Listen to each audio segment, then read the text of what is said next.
Ladies കുറവല്ലേ യൂണിയനില്? അതായത് പണ്ട് ഇങ്ങനെ മെമ്പർഷിപ്പ് കൊടുത്തിരുന്നില്ല അങ്ങനെ ലേഡീസിന്. ഇപ്പൊ ലേഡീസ് കാളിയൊക്കെ മെമ്പർഷിപ്പ് എടുത്തിട്ടുണ്ട്. കാളി മാസ്റ്ററൊക്കെ അതെ നമ്മുടെ ഫൈറ്റ് യൂണിയനിലുണ്ട്.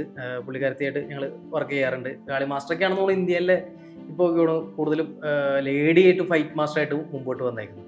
ബാക്കി ആരും ഇതിന്റെ ഇനിയിപ്പോ വീട്ടുകാരുടെ സപ്പോർട്ടാണോ എന്താണെന്ന് അറിയില്ല. അധികം ആരും കാണാറില്ല. ഇനി അഥവാ മാർഷൽ ആർട്സ് കാര്യങ്ങളിൽ വരാറുണ്ട് കേട്ടോ. ഒരു കളരി കരാത്തെ കേസിലൊക്കെ ലേഡീസ് വരും.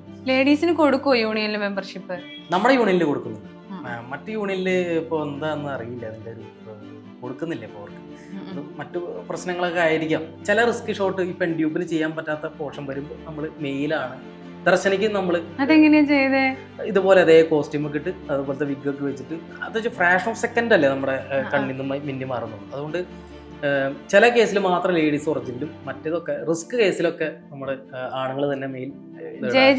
ഭയങ്കര റിസ്ക് ആയിരുന്നില്ലേ അത്? അതെ അതെ അതെ. അതിൽ ദർശനയ്ക്ക് പുള്ളി വന്നിട്ടില്ല. പുള്ളി ഒരു ഹരി എന്ന് പറഞ്ഞിട്ട് നമ്മുടെ ഒരു അസിസ്റ്റന്റ് ആണ്. പുള്ളിയാണ് ദർശനയ്ക്ക് ഡ്യൂപ്പെട്ടത്.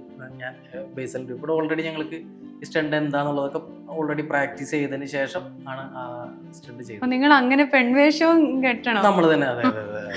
അപ്പൊ അതിന് കറക്റ്റ് ആയിട്ടുള്ള ഫിഗർ ഉള്ള ആളുകൾ ഉണ്ടാവും. അപ്പൊ നമ്മൾ സെലക്ട് ചെയ്യും പിന്നെ ഡ്യൂപ്പിന് ചെയ്യാൻ. അപ്പൊ ഓരോ ആർട്ടിസ്റ്റിനുള്ള ഡ്യൂപ്സ് നമ്മുടെ ഓൾറെഡി ഉണ്ടാവും. ഹൈറ്റ് വെയിറ്റ് മെയിൻ ആയിട്ട് സൈസ് ആണ് നമ്മൾ നോക്കുക, മുഖല്ല. അപ്പോ കാരണം അങ്ങനത്തെ ഷോർട്സ് അല്ലേ കൂടുതൽ വരുന്നത്. അപ്പൊ അതനുസരിച്ചുള്ള ആൾക്കാരെ സെലക്ട് ചെയ്യും.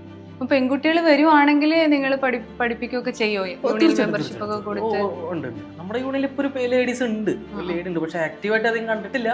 എന്നാലും നമ്മളിത് പഠിപ്പിക്കും. ഭയങ്കര പാഷനേറ്റ് ആയിട്ട് വരുന്നവരെ ഹെൽപ്പ് ചെയ്യോ? തീർച്ചയായിട്ടും. കാരണം പക്ഷെ അങ്ങനെ പറഞ്ഞിട്ട് ഒരാൾ വന്നിട്ടില്ല. അതായത് ഇപ്പൊ സ്റ്റണ്ടിന്റെ കേസ് അറിയാലോ, ഈ പറഞ്ഞ പോലെ ഇത്ര റിസ്ക് എലമെന്റ് ഉണ്ട്, ഇതെല്ലാം ഉണ്ട്. പക്ഷെ മാർഷൽ ആർട്സ് പോർഷനിൽ നമ്മൾ ലേഡീസിനെ കൊണ്ടുപോകാറുണ്ട്. പക്ഷെ ഇങ്ങനെ ഒരു ഡ്യൂപ്പിന്റെ കേസിലൊന്നും ലേഡീസ് തയ്യാറാവാറ് ഞാൻ കണ്ടിട്ടില്ല. കാരണം അവർക്ക് ഫേസ് കാണിക്കാനാണ് കൂടുതലും. ഡ്യൂപ്പ് എന്ന് പറഞ്ഞു കഴിഞ്ഞാൽ അതേ നായകന്റെ അതേ എഫേർട്ട് എടുക്കണം.